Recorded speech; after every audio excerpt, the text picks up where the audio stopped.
welcome back to Beyond the Cal, and today we are going to be having a look at this Parrot graph.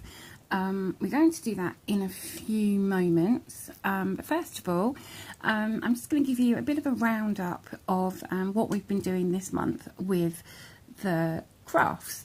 Okay, so put that aside for a moment. So we've been showing you some various techniques throughout the month, and we've also had some different graphs. We've had 7 so far.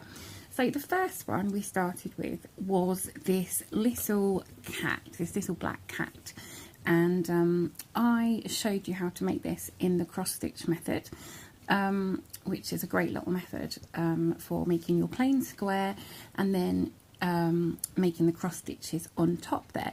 So for this, you, like I said, you make your plain square and then you use the holes where the stitches have formed to make your cross stitches. So the video for that is in the playlist. Hopefully, if I can work out how to do it, I will pop a link to the playlist for the graphs in the description just below there. So I'm not going to show you how to do this today because, as I said, I have shown you that on a video right at the start of the month. So that's graph number 1. So this is great in that you get to do some crochet, but you also get to do some needlework with your cross stitches as well, and it can be quite speedy to work. Making the square of single crochets can take a while. Single crochet always can take a while to work up, but I just tend to find I made some plain squares just while I was watching the TV, just made some plain squares ready to then do the cross stitch on when I'm ready. So so I've got these squares all at the side ready for when I want to do a cross stitch, rather than having to do the square and then the cross stitch on top. So that's quite a cool little thing to have going on. And for the cross stitch, if I bring in this chart here, for the cross stitch, what we do is each of these squares here represents a stitch. So you would make the initial background square, you would make 25 rows. These are all rows, so 25 rows of 25 stitches. So if you're quite new to crochet, then you just to let you know, you would make 26 chains. So chain 26 and then work into the second chain from the hook to make your single crochet, and then single crochet all the way along, and you will have then you'll have 25 stitches, and then just chain 1 at the end of the row for your turning chain, and then crochet back 25 stitches, and do that until you have 25 rows, and then you'll have your plain white square or whatever colour you choose. These graphs are done in certain colours, but to give you an idea, but obviously you can use any colour you fancy. So once you've done your 25 stitches each on each of 25 rows, you'll have a square.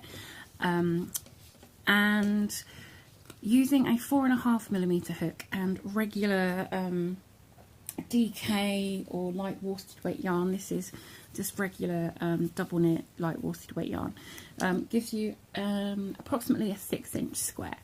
So you would make your square, and then you would use each of these squares here, each of these blocks corresponds to 1 stitch. So you would look at your first row and you would make your first green cross stitch in the 3rd stitch from the left, and then so on. But check out that video. I'm not going to link all the videos, I will link the playlist if I can. So check out that video if you quite fancy having a go at something a bit different. So that's the cross stitch method, and then we had our second graph was the paw print. Now the paw print, let me move that out of the way. I showed you that one in corner to corner. So here is the corner to corner, and this makes again I used a 4.5mm hook, and I think this came out to about 18 inches square. I think was 18 inches. So this was my corner to corner. It gives a lovely effect. You can see each of these blocks, and each of these blocks, it corresponds to one of these squares here, and for the C to C, corner to corner, we work from this corner here up to this corner in the top left, and we work diagonally back and forth along the rows, up and down, until we get to the top. And there's certain techniques for doing that. And again, there is a video showing you, there's quite a comprehensive video on this one.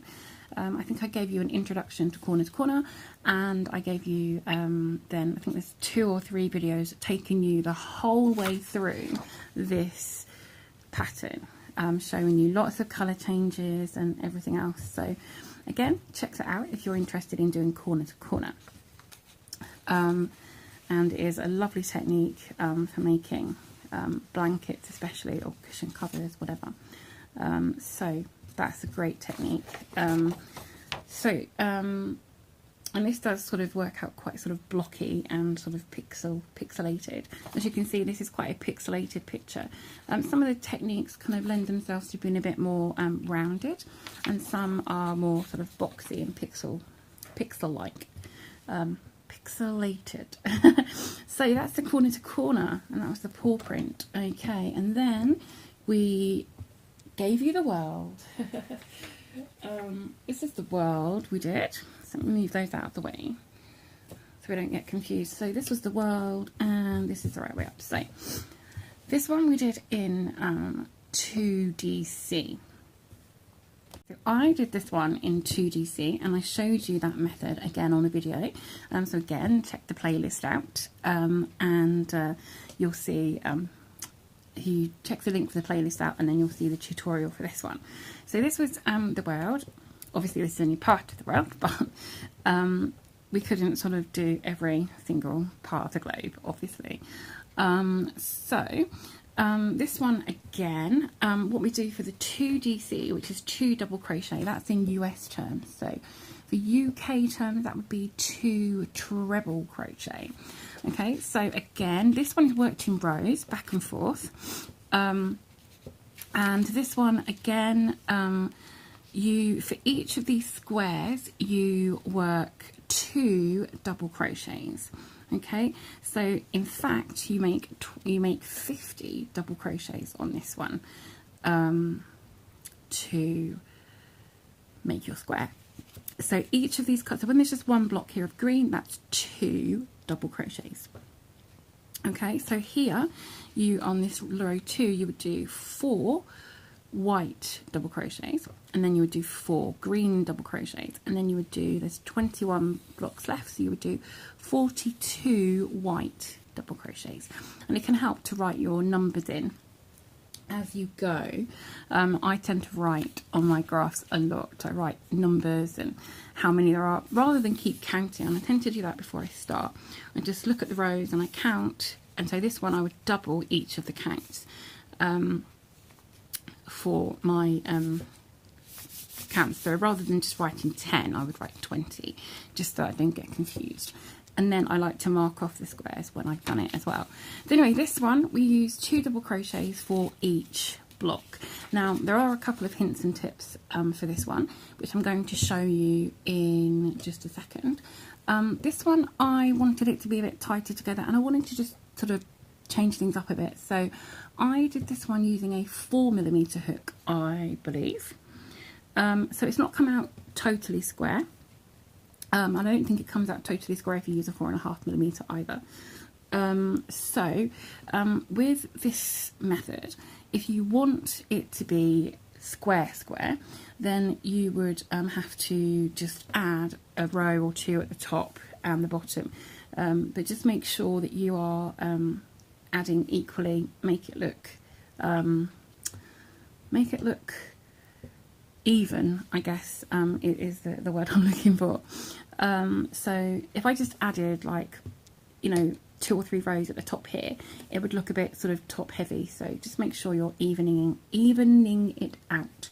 Okay, and also borders can help with that as well. So just be aware that this one doesn't work up in into an exact square because of the height of the stitches. So I think this one is about 12 inches. You see, so this is okay. So this is 11 and a half. It pulled in a bit in the center, so about 10, 11. You just want to block it, pull it out, and then it's 10. So it's about an inch wider than it is high. But the other thing to remember with this is, I think I kept saying it on the video, is don't pull your yarn through too tightly, and just at the end of each row, give it a stretch. Okay, just at the end of every row, give it a stretch and keep it pulled out nicely. Okay, so I'm going to give you a couple of hints on the 2GC now. So as you can see, this is it doesn't flow completely smoothly, because for each change we've got sort of 2 stitches here. Okay, so we've got our stitches here, and then there's 2 extra on this side for each change. So if you look at this, I'm not explaining this very well, but if we look here, when you see this sort of boxy thing, if you think that on a single crochet you've only got 1 stitch there, but for this one, for 2GC, you'd have 2 stitches here, making it that sort of boxy, pixelated look. So there's a way you can eliminate that, and I'm going to show you that now. Okay, so I'm just going to start. I've got 2 very contrasting colours here, so that hopefully it will show nicely. So I'm just going to start and crochet a quick swatch for you. So I'm just going to crochet a row of this colour to start, and then I'll get back to you. Okay, so I've just done 10 double crochets, okay, and now I'm just going to do turning chain and a 2nd double crochet and a 3rd double crochet, and then a 4th. So that's as if we've had 2 blocks of the pink. Okay, so 4 stitches is 4 blocks, 2 blocks of pink. And now I'm going to change to the orange, just as you normally would. So just change to the orange here. Okay, and then I'm going to do a block of orange. So in the next stitch, I'm going to carry that pink through. So let's do a block of orange. So that's 2 stitches. Oops. And then another block of orange, which is another 2 stitches.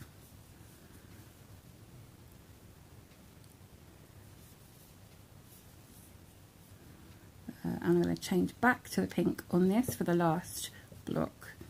So do 2 stitches of pink for this last block. Okay, so this would be a row of 5 blocks, 5 squares on your graph. Okay, so I'm just kind of winging this as I go with it's no particular pattern, this. Okay, so I have 4 pink stitches, which would be 2 squares on your graph, and then I have 4 orange stitches, which would be 2 squares on your graph, and then I have another 2 pink stitches, which again would be 2. So that's 1, 2, 3, 4, 5 squares on the graph, and that's my colour there. So now I'm going to do it that I do a pink,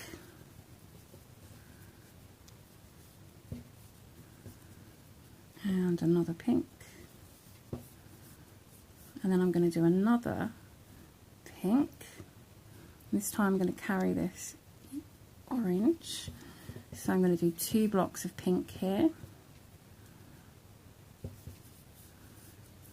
Okay, and then, oops, let's change to the orange, shall we? Can't you tell that I didn't work out what I was going to do first? I just want to show you this technique really, and how it will change if you when I show you the other way that you can do this. Okay, so let's do 2, so that's 1 block of orange, and let's just do a 2nd block of orange, so 2 more stitches of orange, and let's change to pink for the last block, which will be the last 2 stitches. Okay, so 1 and 2. There we go. So that's what we've got so far. Okay, so you can see you've got a definite step of where these 2 stitches change. Okay, so definite steps there. Okay, so I've just fastened that off, and now I'm going to show you the way that you can sort of smooth these transitions. So I'm going to make my foundation row here, and I'm going to start the next row, and then I'll come back and show you how we can smooth that out a little. Okay, let me show you what I've done here. I've just drawn some grids out of what I've done, and so this is what we have here. If you look at this, this is what we have. Okay, so the way we can avoid these steps is we can move our, split our squares. So that one was wrong, ignore that. So what I've done is, if you look here, I've split this second square, this square here, I've split it and made it a half pink and a half orange, so that when you look here, there's, if you remember that these are all 2 stitches, okay, so these are all 2 stitches, okay, so you've got 1, 2, 3, 1, 2, 3, 4. Okay, so we've got just 1 orange there, and then if you look below, all you've got is 1 pink, so you've got less of a step here than you have up here, okay, where you've got 2 stitches there, 1, 2. Here you've just got 1, okay. So what I've done is, on this top row, because I've split here, then I still want these 2 blocks of orange, so so this is moved across, so I've moved it across a bit here. So again, we've just got a half block of each colour here, just as we have on the left, okay. Hopefully that makes sense. So the second row can stay exactly the same, because we've got just this 1 stitch here, okay. We've got less of a step than we have up here, where we've got 2 stitches, okay. So less of a step. So that's one way you can split that top row. Or this one, this is me just kind of having a bit of a play, and I was trying to work out where it needed to go. So you will need to have a play around and see how you need to work it. Use a pencil on your graph and work it out, because when I first did it, I tried to split and I still had a step. I just had the step in a different place, which was a bit pointless. So if we look at this one here, I've made the change on this second row rather than the top row. I've moved the pink over 1 here, and we've got less of a step here, okay. So we've got an extra pink stitch here, and so therefore I've put the extra orange stitch over on this side. So just the same as the top row here, but I've just moved it on the second row. So you don't need to move both rows, you just need to move 1. And then if we continued with this kind of, if we had then the next row had an orange here and here. Where's my orange pen? Da, da, da, da. So if these were both orange, and then the next block moved over, this is my very rough drawing here, and then we had pink here. Let's put a line in between there. So if we had that there, then again, what you could do, so you don't need to do it on every line, okay. So what you could then do is you would move it over again, but what you want to do is to keep going in the same direction, okay. So we moved it over here, then you want to continue on the next row, you would move it over, so we would move it over this way, okay. So and as the rows go, you probably only need to do it every other row, okay. You don't need to change every row, just like I showed you here. We changed the top row, so we don't need to do anything to the second row, and this one we did the second row, so we don't need to do the top row, but then we would need to do the next row, okay. So hopefully that makes sense, and I'm just going to quickly work up a swatch and show you how that works, okay, and I'll show you the difference, but I'm going to do that off camera, and then we can move on to the next thing. Okay, so this is my original piece, okay, when you can quite clearly see the step, okay, with the 2 stitches at the top and bottom. And this is my modified graph with only one stitch separating. So I've just got one stitch here and one stitch here. So I use this method here of moving it all to the right by half a block. Okay, so instead of 4 blocks on the right and 2 on the left, stitches, sorry, I've got 3. So I've got 3 here and 3 here. So it still makes my 10 stitches, but it just gives you that less of a transition, of a steppy step, less pixelated. So if this was something that was supposed to be curving, it would just be less, it would curve better. Okay, so you've got that one and then you've got this one, so you can just see the difference in those there. Okay, so that's something you can do, but you do have to really try and look at your graph closely for that to happen. You need to, you can't just wing it really. You need to look at your graph and work it out, even if you need to have a look on paper, have a practice. This was just a tiny thing to work out, but and even that I struggled to start with. So that's one way. Just bear in mind though that some graphs, some pictures are meant to look pixelated, are meant to be boxy and steppy. Okay, so just bear that in mind, that yeah, some will be intended to have that definite step. So just have a go at that, and that like if you see here on this world, see here we've got this definite step, but if I split that, it would be more of a curve than a steppy step. I don't know why I'm using that term, but hey ho.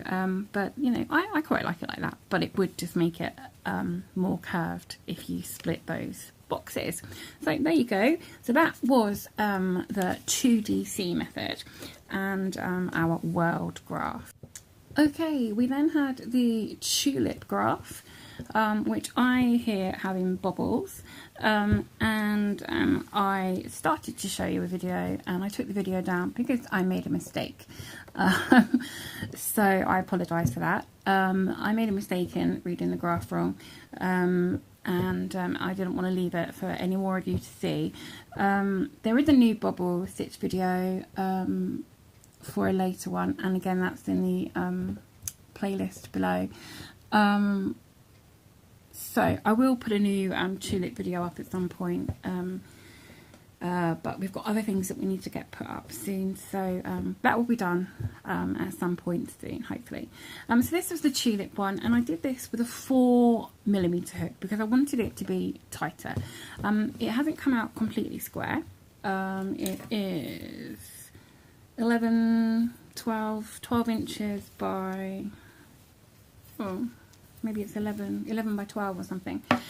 So it's not completely square, but I think when I used a bigger hook it did come out square. So this was the tulip one done in bobbles, and I'm going to show you this one, which was a later one, which was the fox, and this was done in a 4.5mm hook.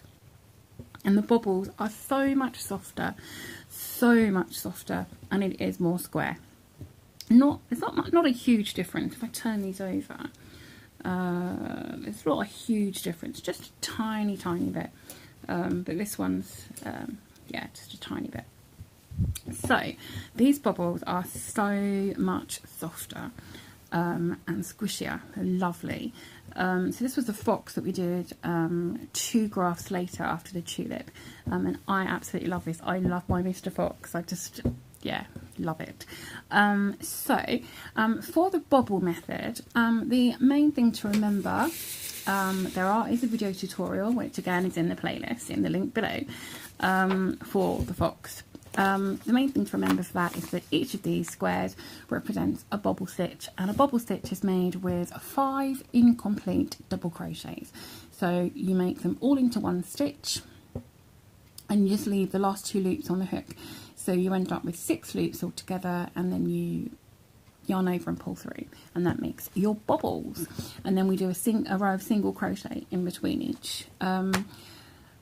There's loads of information on that video about using the bobble stitch, so I'm not going to go into too much detail now, but just to remind you, you read the row across and you start with a row of single crochet, before you do anything. Start with a row of single crochet that doesn't count as one of your rows, and it's a bobble stitch and then a single crochet, bobble stitch and then a single crochet. And that single crochet just pulls that bobble in, because when you first do it, it just looks like a load of loops. And then when you do the single crochet next to it, it cinches it in and makes it sort of pop and make these beautiful, beautiful bobbles. I love it. It would make a great bath mat, actually. But I'm not standing on Mr. Fox, no way. Okay, so that's the bobble stitch. I'm not going to go into too much detail. Have a look at that video if you want to give it a go. Just bear in mind, it does take quite a long time to do. You're unlikely to do it in an evening of a graph this size. This is 25 by 25. You are unlikely to do it in an evening unless you are super speedy. And the other thing to mention is that using a smaller hook made it the slightly smaller bobbles tighter together, uses a little less yarn, so that's, you know, a bonus, using a little less yarn, because this is quite a yarn eater. I can't remember how much I used. I've still got quite a lot left of my colours, so yes, tighter, smaller, you know, less yarn, but this slightly bigger bobbles with a 4.5mm as opposed to a 4mm was just so much easier on my hands. My hand was getting quite sort of achy by the end of these bobbles. These ones with a bigger hook, just making it slightly looser, just made it slightly more easygoing on my hand, because you've got more room, I guess, to play with your hook and yarn, and it just sort of flowed more easily and more freely, I guess. So this one was much more of a pleasure to make than the tulip, only because I had a bigger hook, and also I think this one had more colour changes along the rows, and this one didn't have many colour changes. So when there's a nice big block of colour, you can get those stitches done a lot quicker than when you're sort of changing colour. So yeah, there you go. That's it for the bobble stitch, really. Just the bigger the hook you use, the easier it is to work. Especially if you're quite a tight crocheter, I would definitely suggest going up a hook size for making the bobble stitch. Okay, so there we go. We did the tulip and then we did the rose. Sammy showed you how to do the rose, which she did in Tapestry method. Now I don't have the rose here. Hopefully I can get a picture and you'll be seeing a picture of that on screen anytime now.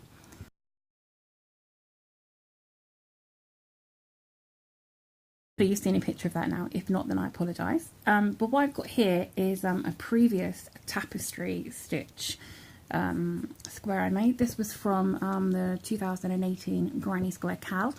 Again, there's a link in the description below to that, where we made a square a day. And this was Megan's Hope. This is a particular design that Jamie, one of our lovely admin ladies, made for us. And it is a particular symbol representing, it's for eating disorders, and has the semicolon representing hope. So anyway, this was Megan's Hope Square, if you want to have a look at that in the 2018 Cal link down there below. So this was Tapestry method, and the way for Tapestry method is all of these squares represent one single crochet, and that's it. So simple. Depending on colour changes, so simple. And so you start with your first row, and you just start the graph on your first row. No foundation row or anything like that. You just do your chain of 26. There's 25 squares, so you do a chain of 26, and then you do your single crochet into the first, the second chain from the hook. The first chain just counts as the turning chain. So you do your first single crochet in the second chain of the 26, and then you'll have 25 single crochets, and then you change colour on this stitch here. So you just read it as a regular, like right to left and then left to right, right to left, left to right. Okay, so although these numbers are all down one side, you would alternate. Okay, so you'd read it this way, and then as you turn your work, you'd read it back and forth and back and forth. Okay, and so you would change colour here, and this would be your 23rd stitch, and 24, 25. So to your 23rd stitch, you would change to green. So, and remember, when we change colour, we leave those last 2 loops on the hook, whether it's a double crochet, a single crochet. We leave those last 2 loops on the hook, and then we pull the colour through. And that is our colour change. So you change there, and then you would change back to your white, or whatever colour you're using for the last 2 stitches. And then you would do the next row, do your chain 1 to turn, and then you work back and forth and back and forth. And it makes a square of about 6 inches, depending on hook size and tension and all of that, okay? So this is how a tapestry looks. It is gorgeous and makes a really great design, but you do get this kind of transition of colours, okay? So just be aware of that. And when you first start doing a tapestry, if you've never done the tapestry method before, when you first start, depending on the design, when you first start, you could be forgiven for thinking, what the heck, what's going on? It looks a mess. It doesn't look anything like, and you want to give up. But stick with it, and when you see the whole thing together, you see the design. When you are just about here, when I was doing this and I got to about here, I just thought, it's a mess, it doesn't look right. But the more you continue, the better it looks, the more you can see your design. And actually, the bigger the design, the better a tapestry looks. So this was only, I can't remember how many rows this was. This isn't quite as big as this, okay. The bigger the design, the better it will look, okay. That's what I can tell you about tapestry. Okay, so that's the basic idea. And the other thing is you carry your yarn through, or you can use bobbins if you prefer, but often if there's not many colour change, not many different colours, you would just carry your yarn through. And yeah, you can expect to see some of those yarns showing through, but that's just the thing of tapestry crochet. Okay, so Sammy showed you the rows in that one, and then Sammy did the optical illusion. Again, hopefully I'm going to have a picture on screen in a second. And hopefully you've now seen that picture of the optical illusion.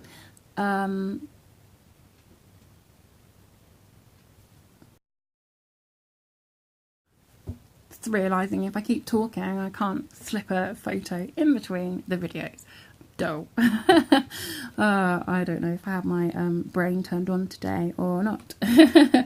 Okay, hopefully you've seen a picture of the optical illusion square that Sammy did.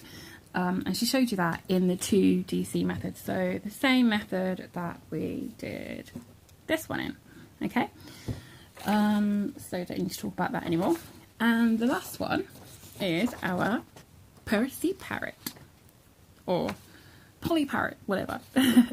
So this is the last one, and I'm going to show you it in the tapestry method because I haven't done that one with you. I'm going to show you the tapestry method, but I'm going to show you it in a slightly different way. So we're going to get onto that now.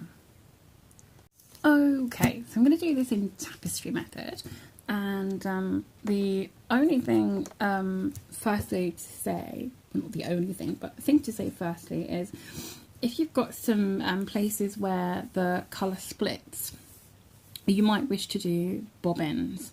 So here on this row 11 and 12, no, 10, 11 and 12, we've got different sections of the brown.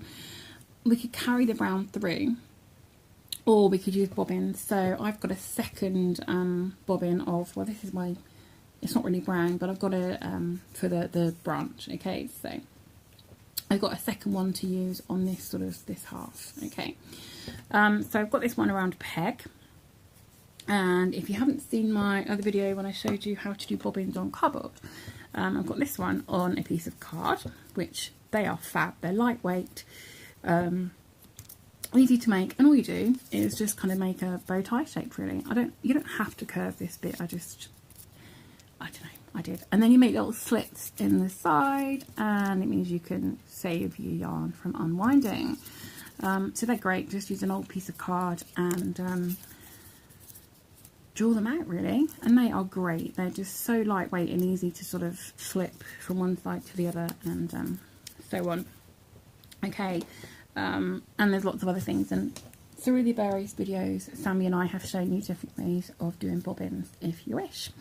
Or you can also, there are methods of doing the tie and cut method, which is where you change colour. So say here you do the 2 brown, then you change colour to the orange, and then you tie on the back, and then you cut your yarn, cut the brown yarn, and then you do your orange, and then you rejoin the brown, and then after changing again you tie on the back, and then you cut, and then it ends up you have lots of sort of texture on the back with those little cut off pieces.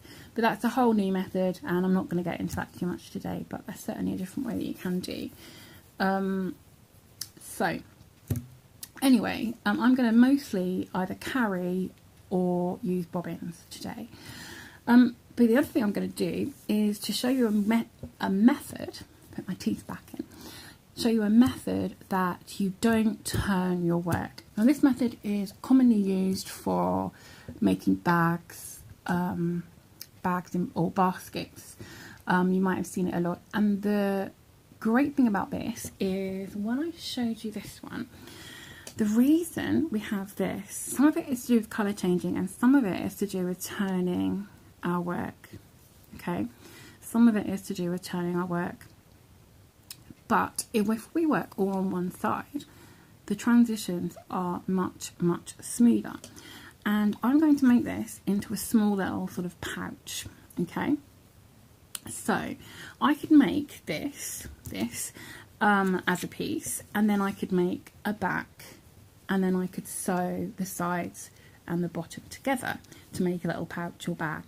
I could do that, and that would be fine. I could just do this as a standalone, or I can make the pouch piece all in one.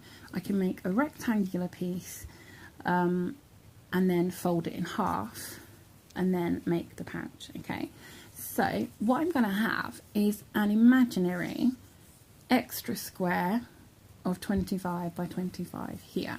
Okay, and I'm going to do that plain, no colour changes. I'm just going to do it plain in my background colour.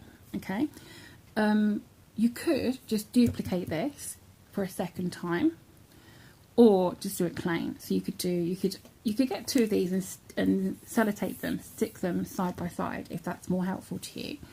So you've got the same on both sides. Or you could print it as a mirror image, actually, that would be quite cool. Or you can just have an imaginary 25 by 25 and just do a plain background. Okay, so that's what I'm going to do for mine. And then when I do the first row, I'm going to join it together, and we'll be working it kind of in the round. So we'll be working in the round, but in rows. So not in the round circular wise, but in the round as in it's just continuous. Okay, so let's stop talking and let's show you how this is done. Okay, so the first thing we need to know is how many chains to make. So we want 25. To make the pouch, we want it times 2. Okay, so we want a second square. So 25 times 2, and then plus 1 for our first initial sort of turning chain. So 25 times 2 plus 1. So that would be whatever size your graph was, it would be the amount of stitches times 2 to do your back, and then plus 1 for your first like turning chain. Okay, and the only other thing I've done is I've started to write how many stitches there are on this initial part here. Okay, so let's get started. I'm going to do this in a 4.5mm hook so that it's not so tight. You can use whatever size hook you prefer. So let's get my background colour of white, and I'm going to chain 51 to start. Okay, so I did my chain of 51 and I'm just starting to work my first row. Now my first 2 rows are not going to be the graph, they're just going to be a couple of foundation rows, so that when I come to sew up the bottom of my work, I won't lose any of this parrot's tail. Nothing will get hidden amongst the sewing. It will just all, the pattern will be there nicely to see. So what I'll do is I'll add a couple of rows here, and then I'll probably just add another row at the top just to sort of even it out a bit. Okay, but I'll talk to you about that later.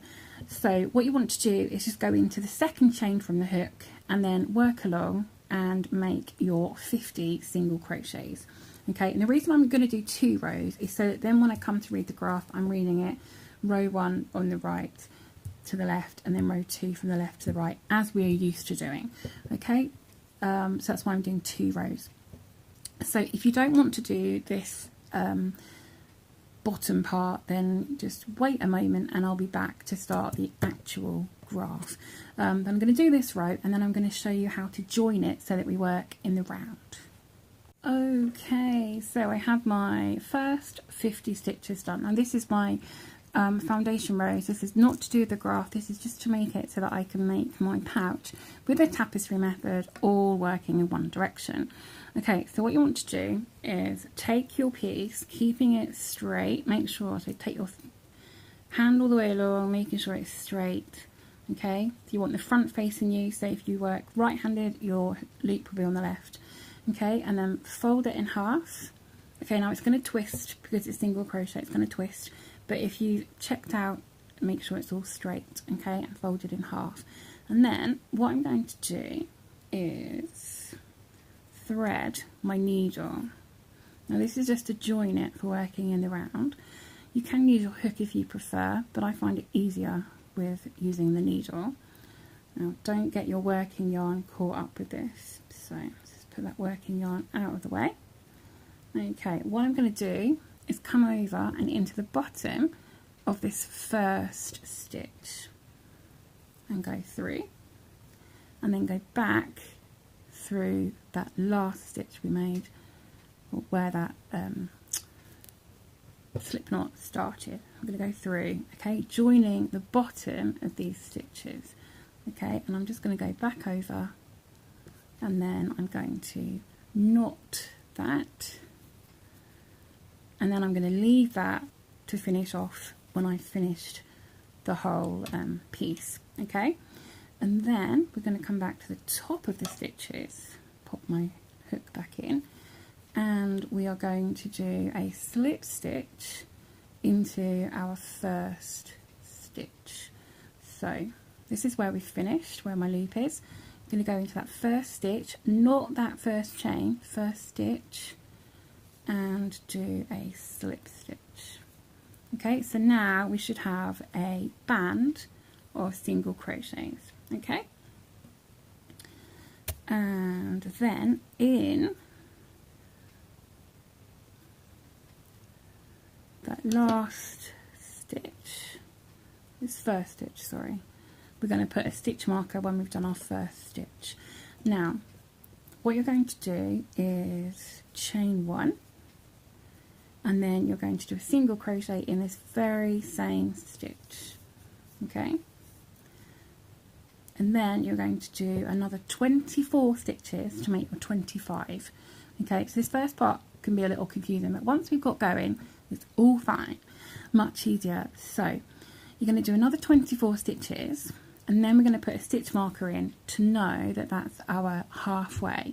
Okay, so I'm going to pop a stitch marker in this first stitch, so I know that's the start of the round.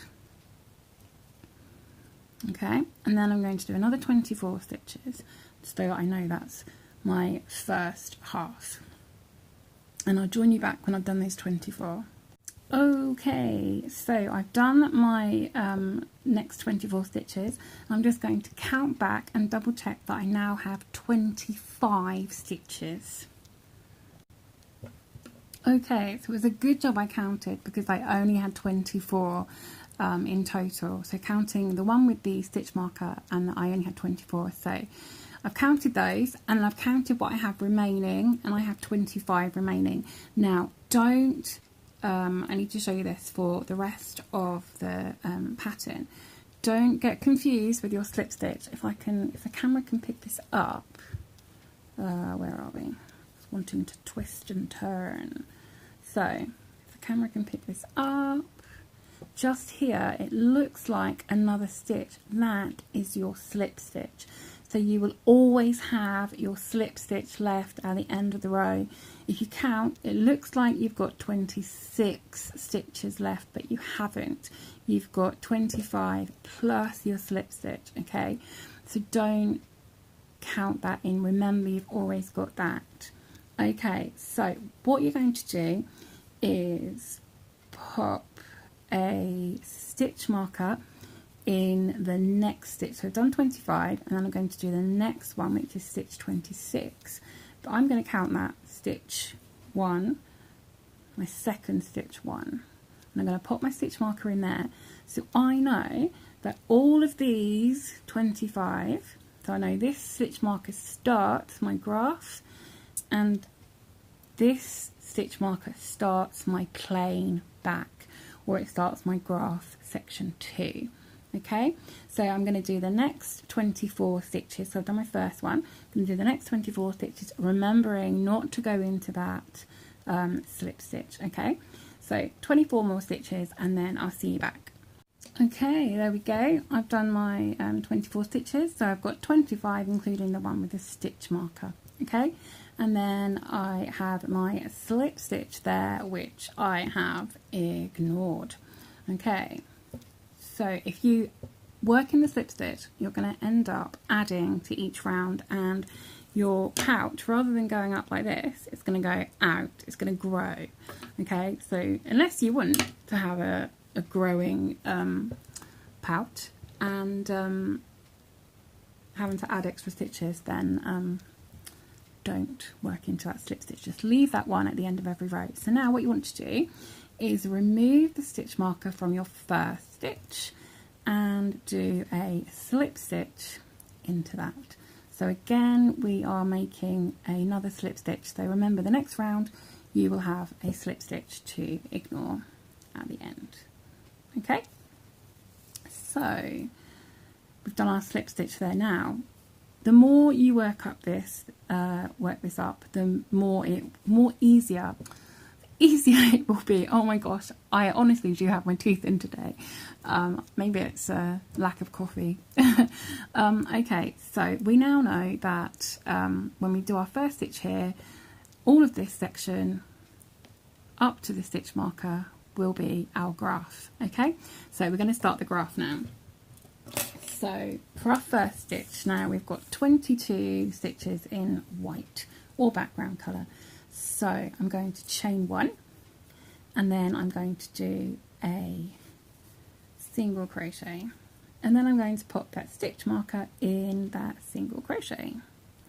So again, just to remind me in case I can't quite see, oops, or haven't, like if I've lost count or anything, I know that's the start. It just helps.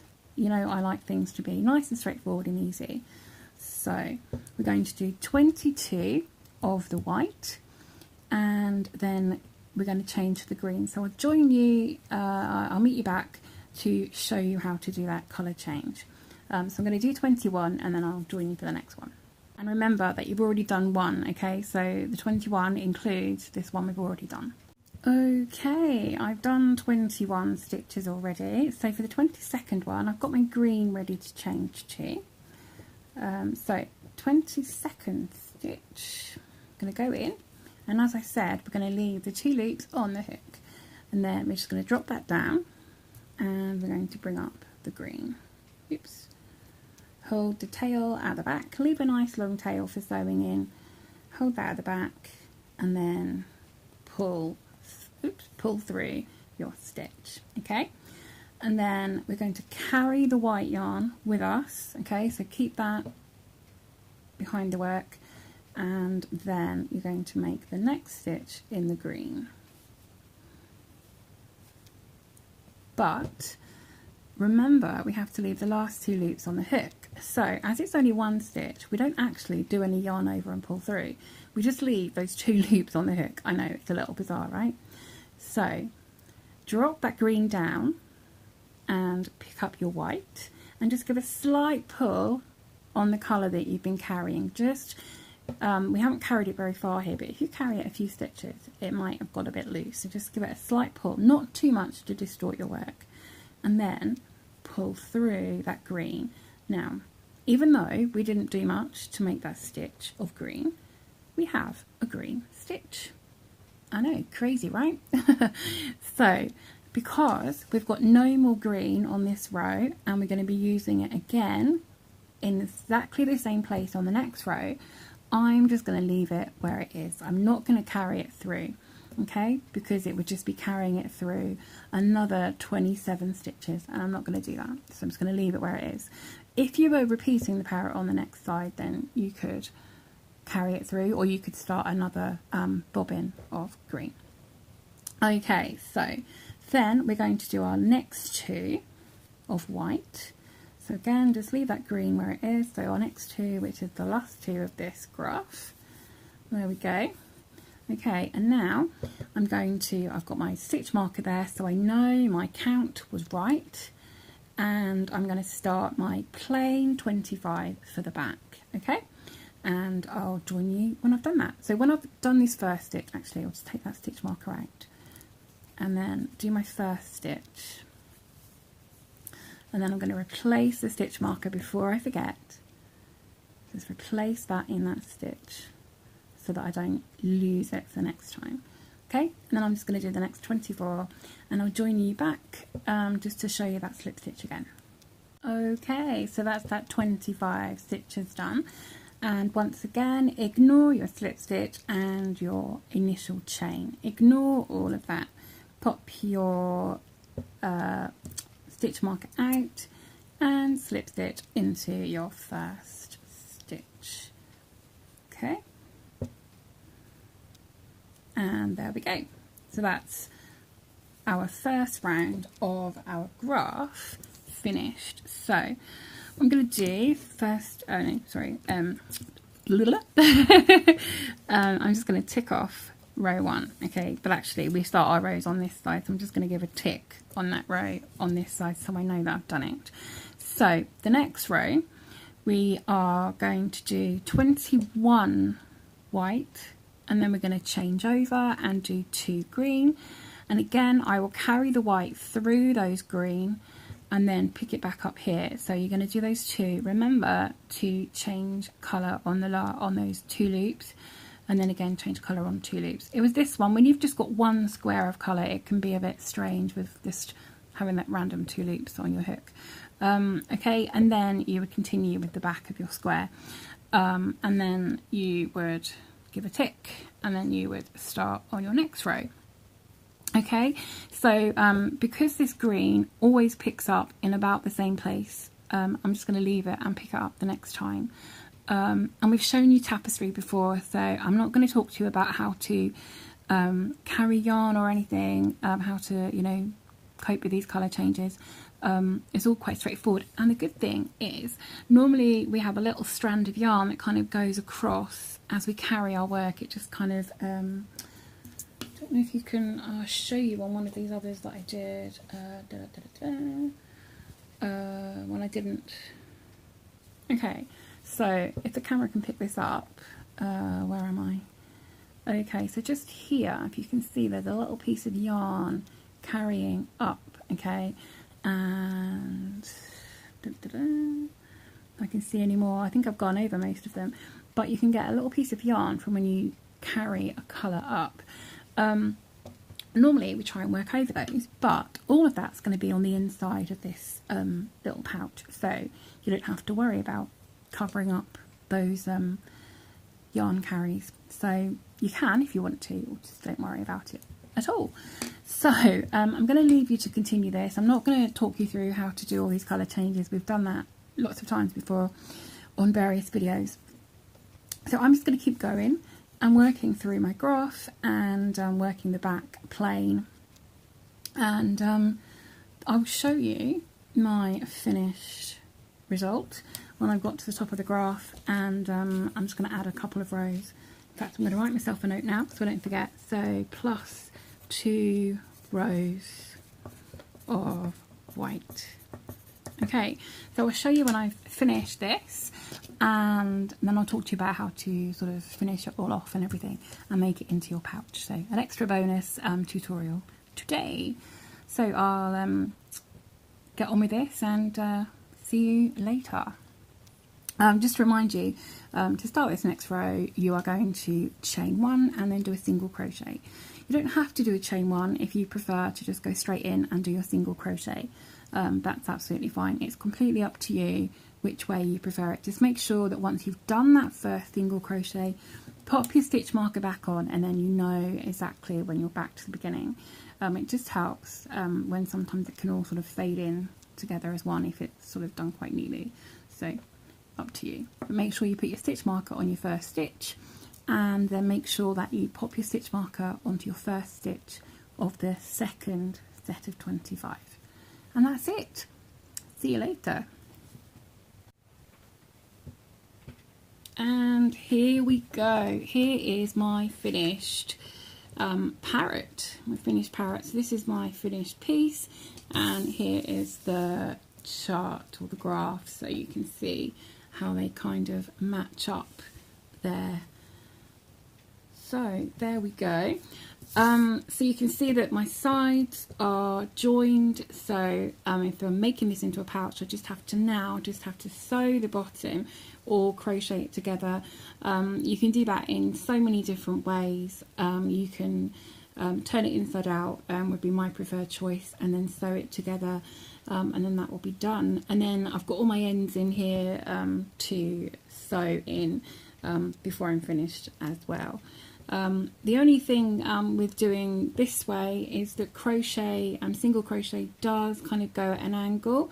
So this is actually where I started down here, and you can probably, if I just turn this slightly, you can probably see there is a line going up here, and this is where the slip stitches were. So it's kind of gone out by maybe 1 centimetre, not too much, but it has sort of gone a little bit. So you just need to decide where you want that side to be exactly, and then just fold it in half. So it has sort of gone a little bit on the slant because of keeping it one way rather than turning it, because when we turn it, it does kind of keep it going straight, because it would be slanting one way and then it would be slanting the opposite way when we do something like this. Okay, so it just keeps it from sort of going one way. But if you see here how these colours go when we change and turn, you can see how this has a much smoother appearance because all our stitches are on the same side rather than being turned. So it does have a much smoother appearance to it. So that's just another option of how you can do the tapestry method. So there we go. That's been a roundup today of our various graphs that we've done this month and the various stitches and styles that we've used this month too. So I hope you've had fun this month with us and found our tutorials and tips useful. Do show us a picture of your work in the group. We'd love to see that in the album. Next month we'll have something new for you for April. So until next time, just keep hooking and don't let your feet get cold.